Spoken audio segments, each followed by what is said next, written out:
ပိတ်သက်များအားလုံးပဲမင်္ဂလာပါရှင်ပိတ်သက်များအားလုံးကိုကျမတို့ရဲ့ STS Audiobook Channel ကနေကြိုဆိုလိုက်ပါတယ်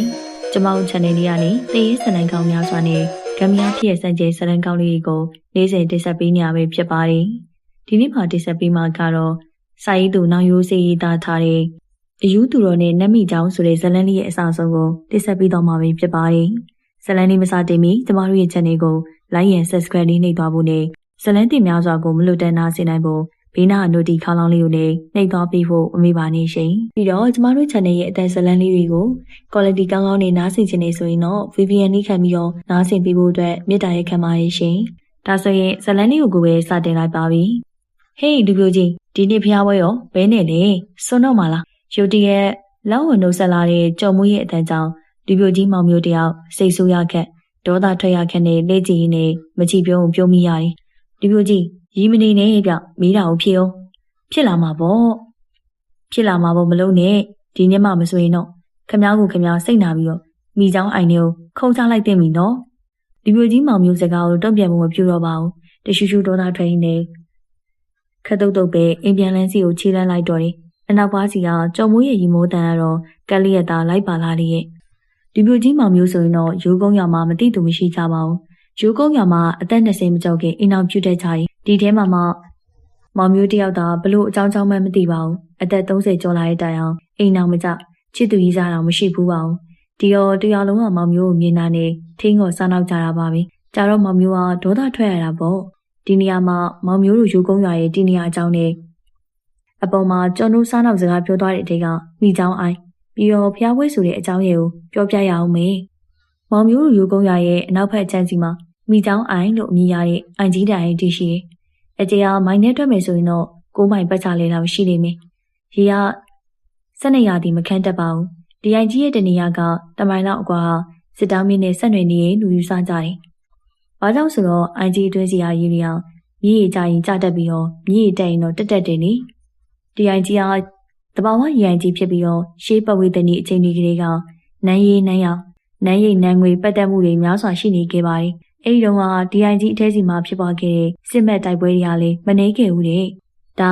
ပါဇက်ရာဇဝင်ပဲဆိုတမိုင်းပဲဆိုဖြစ်နိုင်ကြတော့ရှိပါတယ်။ဒီလိုရာဇဝင်တွေတမိုင်းကြောင်းနေနဲ့ပတ်သက်ကြီးတွင်လာခဲ့တဲ့မိချောင်းအိုင်ကြီးစီမှာလူအများအတွက်စိတ်ဝင်စားစရာအကောင်းဆုံးပါဇက်ရာဇဝင်တစ်ခုကတော့ရှိတော့အိုင်ထဲမှာနေထိုင်တဲ့မိချောင်းကြီးတစ်ကောင်အကြောင်းပါပဲ။ဒီမိချောင်းကြီးကအိမ်သုံးလုံးပမာဏလောက်ကြီးမားပြီးတော့လူသွင်းလဲစောင့်တက်နေပြီးတော့ရက်သေးရွာတွေကိုတွာလာလို့ရှာပြီးယောက်ျားမိန်းမတွေကိုညီတွေဖန်ဆားတတ်တယ်တဲ့နောက်ဆုံးမှာတော့ဒီလိုစိုးသွမ်းတောင်းချမ်းလုံးတဲ့မိချောင်းကြီးကိုအာဂါနုဖုန်ကြီးတစ်ပါးစုံမချေချိုးခဲ့ရတယ်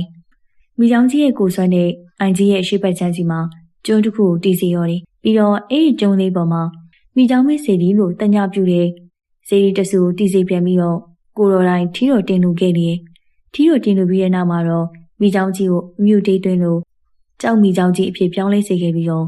့ကဲအောက်မှာပဲထာဝရရှိနေစေတော့တယ်လို့အပြောရှိကြလေဒီလိုအကြောင်းကြောင့်ပဲအိုင်ကြီးကိုနတ်မိချောင်းအိုင်မိချောင်းအိုင်ရဲ့လို့တညပြုခဲ့ကြတယ်ဇေဒီကတော့ဒီရေအိုင်ကျကြီးအထဲစီမှာအခုထိတရှိနေသေးပါပဲကျောင်းမိချောင်းအိုင်ကြီးရဲ့ပတ်ချာလေးမှာမောင်မျိုးတို့ရဲ့ယူကုန်းရွာအပါဝင်ရွာကြီး900တရှိဒီရွာရဲ့အထဲမှာမောင်မျိုးတို့ရဲ့ယူကုန်းရွာအရှိပတ်ကန်းစီမှာတရှိတဲ့တခုလေးသောရွာပေါ့ယူကုန်းရွာစီကနေမိချောင်းအိုင်ကြီးစီကိုလမ်းကြည့်လိုက်မယ်ဆိုရင်တော့မိချောင်းမင်းစေဒီကိုထင်ထင်ရှားရှားမြင်ကွင်းနဲ့လမ်းမြော်ဖူးတွေ့နိုင်ပါတယ်။ကြံရွာတွေစီရဆိုရင်တော့တင်းငယ်ဝေဝါးနေတတ်တယ်။နေ့စဉ်တပူရဲလာတွေမှာတော့စေဒီကလေးအတွက်ကျင်းပတဲ့ဗုဒ္ဓပူဇနီးရပွဲတော်ရှိတယ်။ဒီလိုအချိန်မျိုးဆိုရင်တော့ရဝေးရနီရအလူရှင်ကုသိုလ်ရှင်တွေရောက်ရှိလာကြပြီးတော့ဇေဒီလေးစီမာတွေမကောင်းရုပ်ကုန်းရွာကလေးစီမာပါစီကားတိုင်းမြတ်လို့နေတတ်ပါတယ်။ပွဲစီအခင်းချင်းရတဲ့ရုပ်ကုန်းရွာပြင်ဘက်ကလေပြင်းကျဲကြီးစီမာမျက်စိတစုံစီကားတော့တယ်။ဒီလိုပွဲချိန်ခါမျိုးကြရင်တော့မောင်မျိုးတို့လိုလူလို့ကာလာသားတွေကအလိုပဲပျော်မိတတ်ကြတယ်။ဒီချိန်ကရဝင်းရနီရဧည့်သည်တွေအထက်မှာကာလာသမီးငယ်အချောလာလေးတွေအများပြားလာရောက်တက်ကြသလိုပဲ။စေဒီကလေးစီမှာလေဦးတိုက်ပွဲလေပြိုင်ပွဲတွေနဲ့ကျမပေးတတ်တယ်။ဒီတော့မောင်မျိုးတို့လိုလူသူလိုတွေပြောရဲဆိုတာမစမ်းပါဘူး။ဒီပွဲတော်ကနေဖူးစာဆုံးသွားကြသူတွေနဲ့မနေဘူးလေ။မောင်မျိုးတယောက်သာဘာကြောင့်မှမသိဘူး။အသက်30ကျော်ရဲ့အခုချိန်ထိကိုကော်မရှင်ဖြစ်နေရရင်လေ။ဒီနေ့တော့ထင်းကောစားနာမှုများစွာတွေကိုမောင်မျိုးတယောက်ရင်မဆိုင်ကျင်တော့ပြီမို့ဖျားပွဲစီမှာကုကုကိုအစွန်းထုတ်ဖို့ဆုံးဖြတ်လိုက်မိရောတယ်။ ပွဲတော်ရက်ကလည်းမကြခင်မှာရောက်လာတော့မှဆိုတော့ဒီကာလအပိုင်းကြောင့်မောင်မျိုးရဲ့ရည်ညွှန်းကာလတစ်ခုဖြစ်သွားရတယ်။အခုဆိုရင်တော့ပြသူလားကွယ်ဦးလုံးကတပူရဲလာစမ်းပိုင်းအချိန်ကိုတော့ရောက်နေခဲ့ပြီနေ။မကြခင်မှာမောင်မျိုးတို့စောင့်မျှော်နေကြတဲ့ရီမန်းရပွဲတော်အချိန်ကာလစီကိုရောက်ရှိလာပါတော့တယ်။ရွာထဲမှာထက်လန်းစရာတွေရောက်နေရတယ်။ပွဲတော်ရန်နာနီးလာပြီးပွဲခင်းအငါဆောက်တဲ့စီကနေမောင်မျိုးပြန်လာတော့ကြားရတဲ့သတင်းတခုကိုနေမသက်ဆိုင်တယ်လို့စိတ်ထဲဝင်စားမိတာမို့မောင်မျိုးတော့အမတ်တမဲ့ပဲနေဖြစ်ခဲ့တယ်။ဒီရက်ကဆရာကြီးရဲ့သတင်းကိုကြားအောင်ပါပဲ။နောက်တစ်ရက်မှာတော့ဆရာကြီးနဲ့ပတ်သက်ပြီးတော့ထူးဆန်းတာတွေကိုကြားလာရတယ်။ရေတွင်းထဲကရေတွေကိုမန်တန်ယူပြီးတော့ကြွတ်ကြွတ်ဆူလာအောင်လုပ်တာများတော့တကယ်ကိုအံ့ဩစရာပါ။ဒါကဘယ်ဟုတ်အောင်မလဲ။ဦးကျော်မောင်ကြီးနေဖြန်းပြီးတော့အိယာတဲ့လဲနေရတေကောင်ပေါင်းလေးလေ။ကြာလာပြီတော့ဟိုရက်ကဆိုအသက်ပါငယ်နေသေးရတယ်။အခုအဲ့လူကြီးကိုဆရာစိတ်ကူပေးတာချက်ချင်းကိုပဲလူကောင်းလူဖြစ်သွားတာတဲ့တော့ဆရာကလေအရက်သမားငထုံကူပေးလိုက်တာအရင်ကတောက်ထားတဲ့အရက်တွေအလုံးအမေးရောင်ဖြစ်ပြန်ပြီးတော့အခုလူကောင်းသူကောင်းပြန်ဖြစ်သွားတယ်တဲ့အထက်လန်းဆရာဆိုသူရဲ့တရင်အထူးဆန်းတွေကမောင်မျိုးရဲ့နားစီမှာရပိုင်းတွင်းမှာပဲကြားပံများလာတယ်ထက်ကြားရပြန်တဲ့စကားအရတော့ဆရာပြာစီလေးဆွဲနေတဲ့ဒါမျိုးကြတော့မောင်မျိုးနဲ့တက်ဆိုင်သွားပြီသူ့ကိုတရားလုံးကဂေါမဆွန်လူမျိုးကြီးအဖြစ်သတ်မှတ်ထားကြတာဒါကိုသူမခံစားနိုင်တော့လူမျိုးကြီးဘဝကနေဒီနေ့ကျွတ်ကိုကျွတ်ရမယ်လို့လေသူဆုံးဖြတ်ထားတယ်ဆရာစီကပြာစီကဆွဲနေဆိုရင်တော့မောင်မျိုးတို့အာကိုပြူရပြီလေဆရာစီကိုမောင်မျိုးတို့ချက်ချင်းပဲတောင်းမိခဲ့တာပေါ့ဆရာစီကိုရောက်တော့ဆရာစီရောက်ဖို့သူထက်ကတန်းစီနေကြသူတွေကမနှဲမနှောပါပဲမောင်မျိုးရှိမှတဲ့လူက40ရောက်လောက်ရှိတယ်အခုကမနက်ပိုင်းအလုပ်လုပ်ပြီးတော့ထမင်းစားပြန်လာခဲ့တာပါဒါပေမဲ့အခုတော့ဆရာစီကိုရောက်ဖို့ဇွဲကောင်းကောင်းနဲ့တန်းစီမိအတွက်ညနေပိုင်းကိုအလုပ်မဆင်းတော့ဘူးလို့ဆုံးဖြတ်ထားခဲ့ပြီးမောင်မျိုးရဲ့နောက်မှာတော့လူရန်ကြီးကထက်လို့စီတန်းလာပြန်နေညနေဆောင်တော့မှမောင်မျိုးအလဲစီကိုရောက်လေရော်တယ်ဆရာဆိုတဲ့လူကအသက်40လောက်အရွယ်အမဲရောင်ဝတ်တူကိုဆင်မြန်းပြီးတော့အိမ်ဦးခန်းဖျားเจ้าဆောင်ရှိမှတင်မလိခွေထိုင်နေရော်တယ်လက်ဘေးမှာဆရာရဲ့ဝေယဝေစာတွေကိုလှုပ်ဆောင်ပေးနေတဲ့အမဲရောင်ဝတ်လူ2ယောက်ရှိနေရော်တယ်ဆရာညိုဒီတယောက်ကတော့ပြာစင်းလူကျင်တာပါမောင်မျိုးတို့တွေတန်းစီနေတော့ကဆရာကိုတွေ့ချင်ရတဲ့အကြောင်းကိုဆရာတပည့်တယောက်စီကိုကြိုတင်ပြောထားရတယ်ဆရာမလုပ်ပေးနိုင်တဲ့အရာဆိုရင်တော့အဲ့ဒီနေရာကနေပဲတခါတည်းညင်းပယ်လို့တယ်တပည့်ဖြစ်သူရဲ့စကားကိုကြားတော့ဆူရှာရှာအကြည့်ရင်းနဲ့ဆရာညိုကမောင်မျိုးကိုကြည့်လိုက်ဘလို့ကြောင့်ပြာစီကိုလိုချင်ရတာလဲပြောပြပါဦးမိမပွေရှုပ်ချင်လို့လားမောင်မျိုးကခေါင်းကိုရမ်းခါလိုက်ပါတယ်မဟုတ်ဘူးဆရာကျုံမှာပွေရှုပ်ဖို့ရွယ်ချက်လုံးဝမရှိပါဘူးကျုံမိမလိုချင်တာတခုပါပဲမောင်မျိုးစကားကိုနားထောင်ရင်းနဲ့ဆရာညိုကခက်တက်တက်ပြုံးနေစိတ်ဆန္ဒကြောင့်လိုချင်တဲ့သဘောလားမောင်မျိုးရှက်တော်ရှက်သွားရတယ်ဒါပေမဲ့အနာတိမှစိတ်ရှိရမယ်ဆိုတဲ့စကားရက်လိုပဲဘလို့ဆိုတာပြောပြမှလိုချင်အောင်ရနိုင်မှာမဟုတ်တာစိတ်ဆန္ဒကြောင့်လည်းပါသလိုပဝင်းကျင်ကကျုပ်ကိုဂေါမဆုံလူမျိုးကြီးအတုံးမကျလူကြီးဖြစ်တတ်မှတ်ပြောဆိုနေကြတာကိုမခံချင်လို့ဗျာမောင်မျိုးရဲ့စကားဆုံးဆရာညိုတို့ဆရာတပည့်3ယောက်တယောက်ကိုတယောက်အသေးပဲပါပါကြည့်မိကုန်ကြတယ်မတိမတာခေါင်းကိုညှိပြတယ်ဒါနဲ့ခမရဘလို့မိန်းကလေးမျိုးကိုယူရထားလေပြောချင်တာရရွာတွေကပဲလားပွဲတော်ရက်ကနီးလာပြီဆိုတော့ပြင်ပရွာမိန်းကလေးမျိုးကိုယူရထားလားဖြစ်နိုင်တော့ရွာတွေကမိန်းကလေးမျိုးကိုမလို့ချင်ဘူးပြင်ပမိန်းကလေးအချောလာမျိုးယူနိုင်တော့အကောင်းဆုံးပေါ်ဆရာရဲ့အချောလာဆိုတော့ဇက်တဲ့ကမင်းသမီးမျိုးရမယ်ဆိုရင်ရောယူနိုင်မလားဟာဆရာညို့ရဲ့စကားမောင်မျိုးရဲ့ရင်ကိုဒိန်းနေဖြစ်သွားစေတယ်ဇက်မင်းသမီးဆိုမှအခုညဖျားဝဲမှာစိန်ထုံးမောင်ဇက်ဝင်မဲကြားမိတယ်ဒီဇက်ကခေါင်းဆောင်မင်းသမီးရွှေသစင်ကိုသူတိတ်ပြီးတော့သဘောကျမိရပါမင်းသမီးရဲ့အပြုအငိုအရေးအပြုံးအရာအလုံးဟာသူ့ရဲ့နှလုံးသားကိုကိုယ်အီမယ်လေးလိုပဲဖန်ဆားလုံးခဲ့တယ်အလောက်မှထိတ်ခေါင်လို့တော့တေတကုန်းနာမည်ပေးထားမိသေးရဲ့ရွှေသစင်ကိုသာရရင်လို့တော့စိတ်ကူးရင်ဘူးသေးပါလေဇက်မင်းသမီးကိုကြတော့ဖြစ်နိုင်ပါမလားဆရာရဲ့စကားကိုထိထိငုံငုံပြောလာတဲ့မောင်မျိုးကြောင့်ဆရာညိုကရီလိုက်ပြီးတော့မဖြစ်နိုင်စရာမရှိပါဘူးကိုမျိုးရဲ့ခင်ဗျာအခုတွေ့ဆုံနေတာရောပြန်ဆရာညိုပါဗျဘာမှမပူနဲ့ခင်ဗျားဘက်ကစိတ်ဓာတ်ရှိကျုပ်ဘက်ကရအောင်လုပ်ပေးမယ်ဆရာကတကယ်လားဗျကဲကျုပ်ကစကားကိုအပို့လို့မပြောတတ်ဘူးဗျမင်းသမီးကိုခင်ဗျားအပိုင်ရပြီလို့သာမှတ်ပြီးတော့ကျေးဇူးပါဆရာမောင်မျိုးတယောက်တော့နွားပြကြီးသွားပြီးတဟီဟီကိုဖြစ်နေရောတယ်ကဲဒါဖြင့်လည်းပြာစည်းဖော်မဲ့တရက်ကိုကျုပ်တို့တည်တဲ့ချင်းစုကြတာပေါ့ဟုတ်ကဲ့ဆရာဒါနဲ့ခင်ဗျကြောက်တယ်သလားဗျပြာစည်းဖော်ရဲဆိုတာအစိမ့်တီမာကိုပြန်လို့ပြီးတော့တနခါတွေးခိုင်းတာတို့ဘာလို့ဆိုတာမောင်မျိုးကြားဘူးပါတယ်တရေတစီဆိုတာမျိုးကိုမောင်မျိုးငယ်ကလေးကမကြောက်တတ်ပါဘူးဒါပေမဲ့ဒီတော့ကဆရာညိုကဘာကိုယူရပြီးတော့မေးတယ်ဆိုတာကို မောင်မျိုးမသိခဲ့ပါဘူးကျုပ်မကြောက်တတ်ပါဘူးမောင်မျိုးအလွယ်တကူပဲအဖြေပေးလိုက်ပါတယ်ကောင်းနေဗျာကောင်းနေကဲနောက်တစ်ခေါက်စုံကြတာပေါ့ဗျာဟုတ်ကဲ့ဆရာဒါနဲ့ပညာကြီးကနောက်တစ်ခေါက်မှပေါ့ဆရာညိုကိုသဘောကောင်းလိုက်တာလို့လူပြိုကြီးမောင်မျိုးကအထင်ရှိခဲ့ရပါတယ်ဆရာညိုဆရာနေပြန်လာတော့မောင်မျိုးတယောက်မင်းသမီးရွှေတဲ့စိန်ကိုစိတ်ကူးတွေတွင်တွင်ကြီးရင်းနဲ့ဆရာညိုတို့ဘက်ကအခေါ်ပြလာမယ့်အချိန်ကိုစောင့်ဆိုင်မျှော်လင့်နေပါတော့တယ်လားပြည်နာနီးလာတော့ပွဲစီခင်ဆောက်လုပ်နေတာကလည်းပြီးလူနေပါပြီဈေးတယ်ရီနဲ့တယောက်စာနှစ်ယောက်စာရောက်နေကြပြီမို့ပွဲစီခင်နဲ့တွတ်သွားလာလာလို့ရနေပါပြီမောင်မျိုးတို့ကတော့ပွဲခင်နဲ့ဈေးဆိုင်ကန်တွေဆောက်လုပ်နေတာပြီးစီးခဲ့ပြီမို့ဇက်ရုံဆောက်လုပ်ရေးဘက်ကိုဝင်ကူပေးနေရတယ်ဇက်ရုံကပရိသတ်တွေနေရာကိုပတ်ချလေးစီယိုးကာထားပြီးတော့ဇက်စင်နေရာကိုအမိုးကာလုပ်ပေးထားတယ်ဇက်စင်ဘောရောက်တော့ဇက်မင်းသမီးရွှေသစင်အကြောင်းဒီစိမ့်စိမ့်တွေးမိရပြန်ကောဆရာညိုသာတကယ်ဆိုရင်တော့သူနဲ့ရွှေသစင်တို့သူနဲ့ဖျားရွှေခေဆက်ဖို့သာရှိတော့တယ်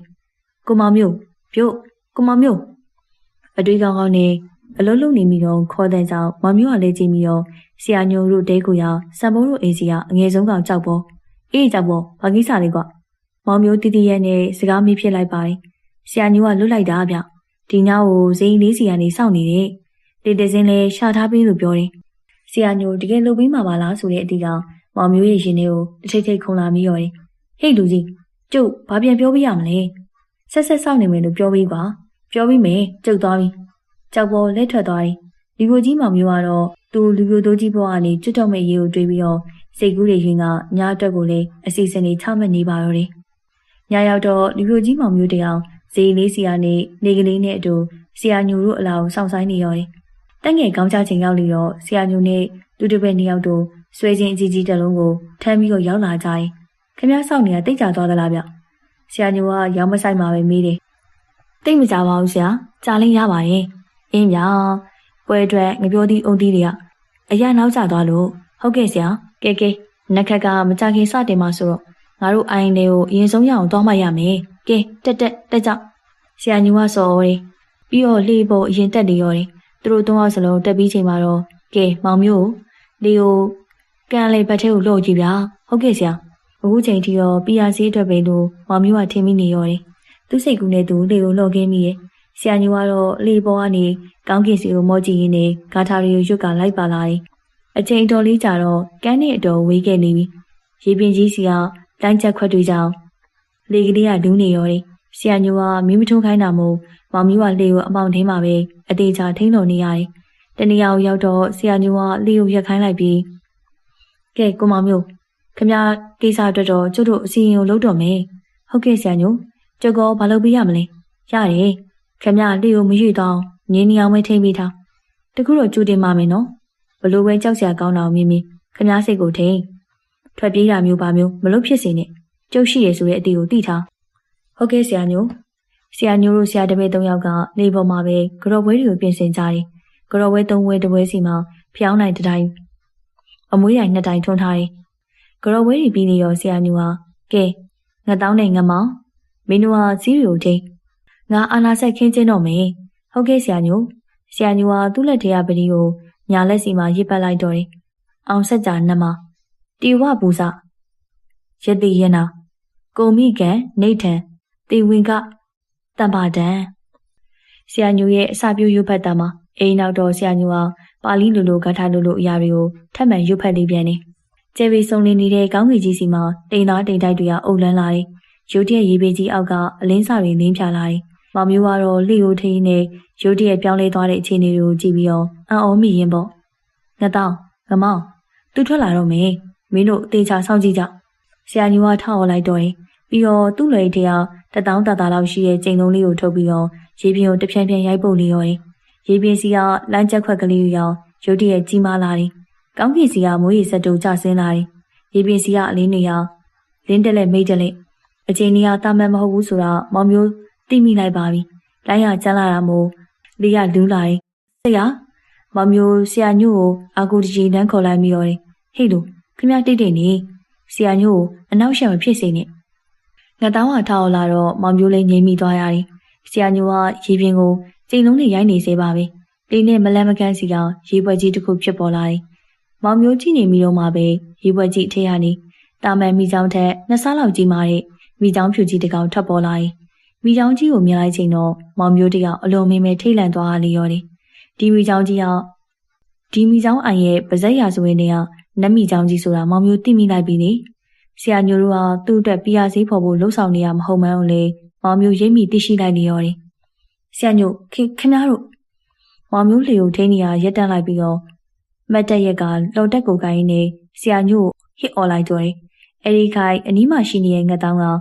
မောင်မျိုးသူတို့အနည်းပေးရမယ်ဆိုတာသိတာမို့လက်ဦးမှုယူပြီးအပြေးတွန်းတိုက်လိုက်တာမို့မောင်မျိုးတယောက်လိုင်းထန်နေတဲ့ရေထဲစီကိုပြုတ်ချသွားလေရော်တယ်ဒီအချိန်မှာကောင်းကင်တိမ်တိုက်တွေစီကမိုးဆက်မိုးပေါက်တွေတဲတဲထန်ထန်ရွာချလာခဲ့ပြီးတော့ရေပြင်းစီကမိချောင်းကြီးအောင်ရန်လို့လှုပ်ရှားနေသလိုဆရာညိုတို့ဆရာတပည့်၃ယောက်ကလည်းသူတို့လှုပ်ရှားရှိတာကိုဆက်လက်လှုပ်ဆောင်နေပါတော့တယ်တလားခန့်ကြာပြီးရဲ့နောက်တော့ပြီးခဲ့တဲ့တလားအတွင်းရိုးကုန်းရွာလူတွေအကုန်လုံးသွေးပြက်ခြောက်ခြားနေကြရတယ်အကြောင်းကတော့ရှေးဦးအစဉ်ဆက်အမိတဟဲပြူလာရမိချောင်းအိုင်ကြီးစီမှာမိချောင်းတိုက်ခိုက်မှုကြောင့်လူသေးပြောက်က10ယောက်ထက်မနည်းရှိလာတာကြောင့်ပါမိချောင်းကလည်းအဖြူအောင်မိချောင်းကြီးအကောင်ထဲကအိမ်တလုံးစာပမာဏလောက်ရှိရင်အမိတစ်ချက်ရိုက်ရင်လေဆိုတာအပိုင်းပိုင်းကျုပ်ပြက်ပြီးတော့နှိမ့်မြုပ်ရတာပါပဲဒုစက်နာတကူကတော့အိုင်ကြီးပတ်ချလေးစီမှာရွာပေါင်း900ရှိပြီးမိချောင်းဆွဲခင်ရတာကရိုးကုန်းရွာလူတွေကြီးတာဖြစ်နေရောတယ်တခြားရေးရွာတွေစီမှာတော့မိချောင်းဖြူကြီးနဲ့ပတ်သက်လို့အရေးအယောင်တော့မမြင်ရပါဘူး။ညာမိစိန်တို့သားမီးကိုမိချောင်းဖြူကြီးကဝင်ဆွဲလို့တယ်။ဟုတ်တော့ဘလူတော်ဖြစ်တာတော့သူတို့သားမီးရေထဲများဆင်းမိလို့များလား။ဒီရက်သေးကိုအန်ကြီးဘက်တဲ့ဘသူမှမသွားကြဘူး။ဒီတော့မိချောင်းဆွဲခင်ရတဲ့ကိစ္စမျိုးမရှိတဲ့လောက်ကိုဖြစ်နေအောင်မယ်။မကြလိုက်ခင်မှာတရင်ကပြန်ထွက်လာပြီးတော့ဘယ်ရတာအိမ်ထဲထိကိုဝင်ဆွဲရတယ်။ဟုတ်တော့ဘလူတော်ဖြစ်ရတာတော့အဲ့ရတော့မပြောပါနဲ့တော့မိချောင်းဖြူကြီးကအိမ်နေအောင်အမိနဲ့ရိုက်ချိုးပြီးတော့ဝင်ဆွဲသွားရတယ်အခုမိစိန်တို့အိမ်ဘက်မှာလူတွေမှမနှဲပဲရောက်နေကြတယ်သွားကြည့်ရအောင်တော့အေးသွားမယ်ကျုပ်လည်းမရောက်သေးဘူးရွာသူမနှစ်ယောက်မိချောင်းဆွဲခင်ရတယ်ဆိုရင်မိစိန်တို့အိမ်စီကိုတုတ်ချီတင်ပြေးကြတယ်ဒီမိချောင်းကြီးတောင်းချမ်းတာနဲ့ဖျားပွဲလေးပြည့်ရရင်နေသူမတို့နှစ်ယောက်ရောက်သွားတော့မိစိန်တို့အိမ်စီမှာလူသူတွေမှမနှဲမနှောပါပဲအိမ်တစ်ဖက်ရှမ်းကတော့မိချောင်းဖြူကြီးဖြိုးချက်ထားတာမို့ကျိုးချေပြက်စီးနေရဲ့လေအိမ်ထဲကလူတော်ဝင်ဆဲတယ်ဆိုတော့ဒီမိချောင်းကြီးကများနေပြီဟုတ်တယ်ဒီတိုင်းငြိမ်နေတော့တရားလုံးမိချောင်းဆွဲလို့အမျိုးပြုတ်တော့မယ်အမျိုးပြုတ်မယ်မလုပ်နဲ့အခုကအမျိုးဖြုတ်တဲ့ပုံစံကိုဖြစ်နေပြီဗျခင်ဗျားတို့တတိထားကြည့်အောင်ငါတက်မင်းကဘာကိုပြောချင်တာလဲခင်ဗျားတို့စဉ်းစားကြည့်လေဒီအိမ်ကြီးနှစ်ပေပတ်ချလေးမှာရွာပေါင်း900ရှိတယ်မိချောင်းဆွဲခင်ရတယ်ဆိုတာကျုပ်တို့တွေ့ရတယ်ဆွဲခင်ရတဲ့သူတိုင်းကလေကျုပ်တို့ရွာကြီးပဲဒီတော့မိချောင်းကကျုပ်တို့ရိုးကုန်းရွာတွေ့ရတယ်ကိုအညိုးထားပြီးတော့ဆွဲနေရသိကြတယ်အေးမင်းပြောမှငါလည်းတွေးမိရော်တယ်ကျုပ်ထင်ပြောရရင်တော့ဒီလိုကြီးမောင်မျိုးရဲ့ဖြစ်စဉ်နဲ့ပတ်သက်နေမယ်ထင်တယ်ဟုတ်တယ်အဲ့ကောင်ကမ်းမှာလာတင်နေပြီးတော့တတိပြန်ရလာတော့မိချောင်းကြီးဆိုပြီးတော့អော်နေတာဟုတ်တယ်ကွဆက်ဆက်တွေးကြီးမှအဖြေကိုရေးရေးပေါ်လာပြီဆရာညိုတို့၃ယောက်ကလည်းမောင်မျိုးဖြစ်တဲ့ညမှာပဲပျောက်သွားတယ်မဟုတ်လားအေးဟုတ်တယ်သူတို့တွေမဟုတ်တာတခုခုကိုလုပ်ခဲ့တာသိကြတယ်ငါတို့တွေအကျိုးကြောင့်ဂဂနနာသိအောင်မောင်မျိုးကိုမေးတင်နေခြင်းနဲ့အိုးအဲ့လိုမေးလို့ဘယ်ရမလဲဗျဟိုလူအဖြစ်တတိပြန်လေကလေးကယူသွားတဲ့ဥစ္စာရွာသားတွေပြောသလိုပါပဲမောင်မျိုးကဖြစ်စဉ်ဖြစ်ပြီးနောက်တရက်မှာကန်ဆက်စီကိုတတိနေ့ရက်သာလာတောင်းတင်နေခဲ့တယ်မောင်မျိုးတတိပြန်ရလာတော့တောင်စင်ရီမရစကားတွေကိုဘလုံးမထွေးပြောဆိုနေတယ်မိချောင်းကြီးဆိုတဲ့စကားကိုတွေးပြက်ခြောက်ခြားနေတဲ့ဟန်နဲ့အတွင်ပြောနေရောတယ်ရွာရောက်လာခဲ့တဲ့ဆရာညိုတို့ဆရာတပည့်၃ယောက်ကလည်းအဲဒီညမှာပဲပျောက်ချင်းမလားပျောက်သွားခဲ့တယ်။ဒါဆိုရင်တော့ဒီကိစ္စအတွက်ဘယ်လိုလုပ်ကြမလဲ။လက်မိချောင်းကြီးကျင်းတဲ့အောင်တောင်းပန်တူရှူပွဲလုပ်ကြည့်ရော။ကောင်းတယ်ဒီစီစဉ်ကောင်းတယ်။ရိုးကုန်းရွာသူရွာသားတွေကလက်မိချောင်းကြီးကိုတောင်းပန်တူရှူပွဲလုပ်ဖို့ချက်ချင်းကိုပဲစီစဉ်ကြပါတော့တယ်။ဟဲ့ငါသူတော်တယောက်ဇီးကလေးတဆူစီယာစောင်းတန်းစီမှာဝင်ရောက်အိပ်ပျော်နေခဲ့ပါတယ်။နားလေးကိုတွန်းဝင်လာတဲ့အတန်ကြောင့်သူတော်ရုပ်ကနေငုတ်တုံထထိုင်မိလိုက်တော့တယ်။ဘိုးတဲ့ကြောင့်သူတို့အခေါ်ရှိရလားအယူသူတော်တယောက်အိမ်ပုံစပွားနဲ့ထားပြီးတော့တောင်ကြီးမြောက်ကြီးကြီးနဲ့မေးမိရောတယ်အေးဟုတ်တယ်ဘာခိုင်းမလို့လဲဘိုးတဲ့ကြောင့်နေကိုအရှင်အစ္စာဂေါနာရဲ့တန်ဝေးတော်လာငားပြီးတာအရှင်အစ္စာဂေါနာဆိုတာဟိုရွှေမိုးငွေမိုးရွာစီတဲ့ဆရာတော်လားအေးဟုတ်ပြီဆိုဟာဒါဆိုသူတော်ကရွှေဖြစ်ငွေဖြစ်ပြီပေါ့နော်ဟုတ်လားဘိုးတဲ့ကြောင့်အမလေးငါသူတော်နှစ်သားလေးပျော့လိုက်တာနော်သူတော်တရားဝမ်းသာအရာနဲ့လက်ခုပ်လက်ဝါးတီးပြီးတော့ဟစ်အော်တယ်ဟဲ့ငါသူတော်ပလုတ်တော့ခေါင်းစီကိုတောက်ကနေခောက်လာလို့ သူတော်ရောင်ရမ်းပြီးတော့အလန့်တကြားလေးမီရောဘိုးတဲ့ကြောင့်သူ့နောက်မှာတောင်ဝိတ်ကင်လို့ရက်နေလေရောတယ်။အေးဘိုးတဲ့ကြောင့်သူတော်ကအတန်မဲရောက်လာရဲ့ချင်းလို့ဟီဟီငါသူတော်နေပေါက်ကြီးရရဲ့အတော်ပြောနေရဟုတ်သလား။အိုးမဟုတ်ပါဘူးဘိုးတဲ့ကြောင့်ရဲ့အရှင်သူမြတ်ရဲ့တောင်ဝိတ်ကိုရလို့သူတော်ကဝမ်းသာနေတာဟဲ့ဝမ်းသာမနေနဲ့တောင်ဝိတ်ကနေ့ကိုခဏငားတာအေးသူတော်နားမလည်နိုင်ဖြစ်သွားပြီးတော့မျက်လုံးကိုပုတ်ခတ်လို့ရင်းနဲ့ခေါင်းကိုလည်းတပြင်းပြင်းကုပ်လိုက်တော့တယ်ဘိုးတဲ့ကြောင့်နေတိချာနားထောင်သူတော်နားထောင်ပါပြီဘိုးတဲ့ကြောင့်လွန်ခဲ့တဲ့ကာလတုန်းကမိချောင်းအိုင်စီမှာလက်မိချောင်းတကောင်အရှင်သူမြတ်ကစုံမချေချုပ်ဘူးတယ်ဦးကောင်းလေးကမျက်ရှင်လုံးကိုထိန်းချုပ်ပြီးတော့လက်မိချောင်းကိုလည်းရေအိုင်လေးမှာပဲကြောက်ရွံ့ဖြစ်ပြောင်းလဲပြီးတော့ထားခဲ့တယ်အခုတော့မတမာသူတွေကြောင့်မျက်ရှင်လုံးကယုံကြွပြီးတော့လက်မိချောင်းကလည်းအသက်ပြန်ဝင်ပြီးအထင်းကိုမဲ့စွာတောင်းချမ်းနေတယ်မတမာသူတွေကတော့မိချောင်းကြောင့်ရေရဲကိုရောက်ကုန်ပြီမိချောင်းကိုတော့နင်းသွားပြီးတော့ထိန်းချုပ်ရမယ်အရှင်သူမြတ်ရဲ့တောင်ဝေးကိုနင်းသုံးပြီးတော့လက်မိချောင်းကိုငကိုနေရာစီကိုပြန်ပို့ရမယ်လူအသေးပြောက်အတော်များနေပြီနေမြင်မြဲသွားပြီးတော့ကူညီပေးရမယ်လက်မိချောင်းဆိုတော့သူတို့ကိုမြန်စားသွားမလားယင်သူတော်မျက်နှာငယ်လေးနဲ့ရေရွတ်တယ်ဟဲ့ငါသူတော်နင်ကမသွားရဲဘူးလားပြောတော့နှစ်သားလေးလှုပ်ချင်ပါရဲ့ဆိုအေးဟုတ်သားပဲဟီဟီမနေနဲ့ရော့တောင်ဝိတ်နင်းကူပဲသွားတော့သူတော်အခုသွားပါမယ်သူတော်ကတောင်ဝိတ်ကိုလက်ခံယူတယ်ပြီးတော့နေရာကနေထသွားတယ်ခြေလန်း၃လမ်းလောက်ရောက်တော့တက်ကနေရက်သွားလိမ့်ပြီးတော့ဘိုးတကြဟေးသူတော်ခိုးကြောင်ပြန်မှုဟန်ပြင်းနေတဲ့ဘိုးတကြတက်ကနေဖြစ်သွားတယ်သူတော်ကဘလို့သွားရမှာလဲအေးဟုတ်ပြီသားငါမပြောပါသေးဘူးပြန်ပြောဘိုးတကြရဲ့သူတော်နောက်ကျနေရောမယ်သူတော်ကပြန်ကွန်းတော့ဘိုးတကြမျက်နှာမမနဲ့မိချောင်းအိုင်ရိုးကုန်းဆိုရဒီကနေအရှိစုစုကိုတွားချီတော့တွားပြီဘိုးတကြရဲ့သူတော်ပြောပြီးတာနဲ့အုံးလက်မြင်းကိုခွာစီတောင်ဝင်းကိုမြောက်ကန်လိုက်ပြီးတော့ပြေးထွက်သွားပါတော့တယ်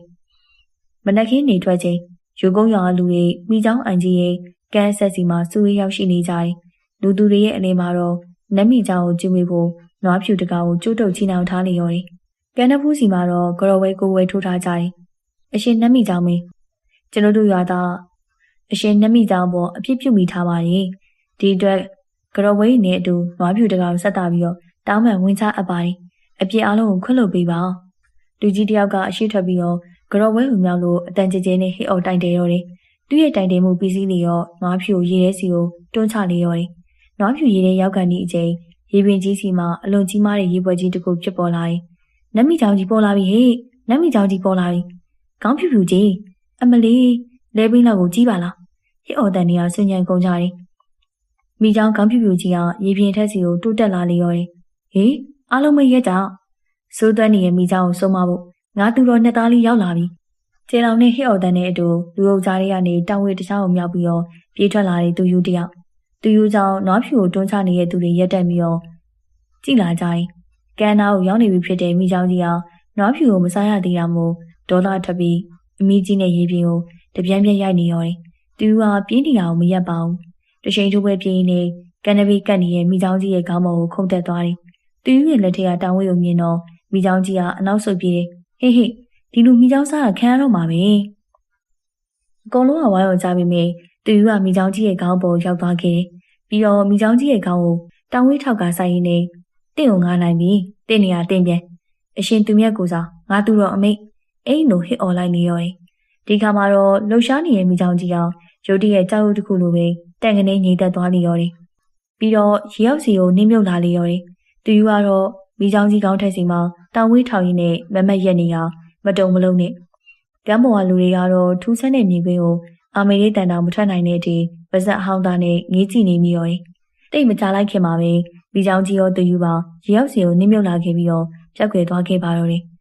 အခုတော့ရေပင်ကြီးကအခုနာဘာမှမဖြစ်ခဲ့တဲ့အလားတည်ငြိမ်လို့လူအုပ်ကြီးကတော့ဘာစကားမှပြောဆိုနိုင်လောက်အောင်ကြက်တိတ်တိတ်ပြီးတော့နှုတ်ဆက်နေမိကြတယ်။အိုးငါရဲ့တငယ်ချင်းလေးငါတငယ်ချင်းလေးသူမိချောင်းကြီးနဲ့လိုက်သွားပြီ။သူ့ကိုမိချောင်းကြီးကစားသွားပြီ။ရုတ်တရက်ထပ်ပေါ်လာရင်ငိုတ